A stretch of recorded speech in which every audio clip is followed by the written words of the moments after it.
क्योंकि ये दर्शन, ये जो अवतार होते हैं ये प्रत्यक्ष नहीं आते, इनके अंदर अनुभूति होती है।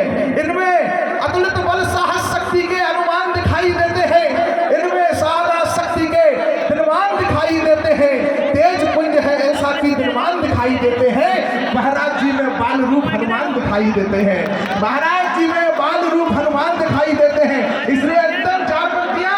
अब आपको चंद्रशेखर आजाद जी की उस कुटिया पर लेकर के चलता हूं। हनुमान अवतार बताए जाते हैं शिव शंकर का। चंद्रशेखर भी वेश बदलकर रहते थे हरिशंकर का। आपको ऐसी तुलना मैं पढ़ करके सुना रहा हूं, क्योंकि अवतार निरंतर होते रहते हैं इस धरती पर। यदा यदा ही धर्मस्य ग्लानिर्भवति भारत, जब जब होए धर्म की हानि, बाढ़े असुर अधम अभिमानी, तब तब हरि धरे गज, तब तब धरि हरि प्रविध शरीरा, और हरे कृपा निधि सज्जन पीरा। तो कैसे आते हैं परमात्मा कि हनुमान अवतार बताए जाते हैं शिव शंकर का।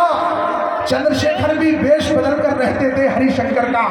चंद्रशेखर भी नाम एक है वैसे भोले बाबा का। हनुमान सा रूप वही हो जैसे भोले बाबा का, और एक दूसरे की उपमा के उपमान दिखाई देते हैं। मुझको तो शेखर में भी हनुमान दिखाई देते हैं। मुझको तो तालियां और बढ़ाइएगा, मुझको तो शेखर में भी हनुमान दिखाई देते हैं। क्योंकि क्यों दिखाई देते हैं? क्योंकि दोनों अतुलित बलशाली हैं। श्रद्धेय मंच को चरण स्पर्श करते हुए निवेदन कर रहा हूं कि दोनों अतुलित बलशाली हैं, दोनों ही ब्रह्मचारी हैं, दोनों धरती माता के, धरती माता कौन है? सीता जी भूमिजा है। दोनों धरती माता के एक रूप के सेवाधारी है। हनुमान जी राम सिया के सब समान अवतारी थे। शेखर जी की मां जगरानी, पिता सीताराम तिवारी थे। हनुमान ने बाल समय में गर्भानु को खाया था।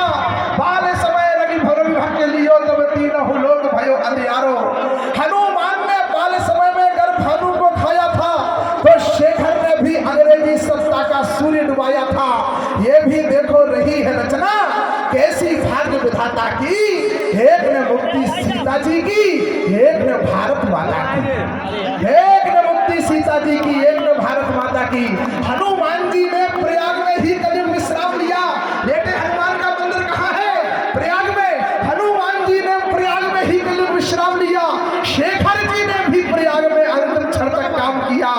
और अंतिम दो पंक्तियां गोली बुलाया तुम रोज रोज लेकर। काशी में यह कथा दोनों की हो जाती अति रोचक है। दोनों का ही रूप वहीं पर होता संकट मोचक है। इसीलिए मुझको लगता यह रूप ना कोई दूजा है। और उस धरती पर, जिस धरती पर पूज्य महाराज जी ने चंद्रशेखर आजाद जी की प्रतिमा जी पर माल्यार्पण किया, इसीलिए मुझको लगता यह रूप ना कोई दूजा है। इस धरती पर हनुमान ने हनुमान को पूजा है। इस धरती पर हनुमान ने हनुमान को पूजा है। इसीलिए है राम के बेटो कर्म के पथ को अपनाओ। राम स्वयं है रूप धर्म का, धर्म के पथ को अपनाओ। समर शेष का पापी केवल, समर शेष है पापी केवल नहीं रहेगा व्याध। जो तटस्थ है समय लिखेगा उनके भी अपराध। जो इस साथ में यात्रा में जुड़े, किसी ना किसी रूप में सहयोग किया, ये सनातन धर्म की और भारत की स्वतंत्रता और रक्षा की एक अभिनव प्रयास था। जो साथ रहे उनका भी नाम लिखा जाएगा, जो विरुद्ध रहे उनका भी लेख लिखा जाएगा, और जो तटस्थ रहे उनको भी दिनकर जी की पंक्ति उठारेगी। कि सब निवेदन करना चाहता हूं, इसीलिए है राम के बेटो कर्म के पथ को अपनाओ। राम स्वयं है रूप धर्म का, धर्म के पथ को अपनाओ। और जो नहीं अपनाएगा उसको क्या होगा? अंतिम पंक्ति, रामो विग्रहवान धर्मा। भगवान राम राजा सरकार के साक्षात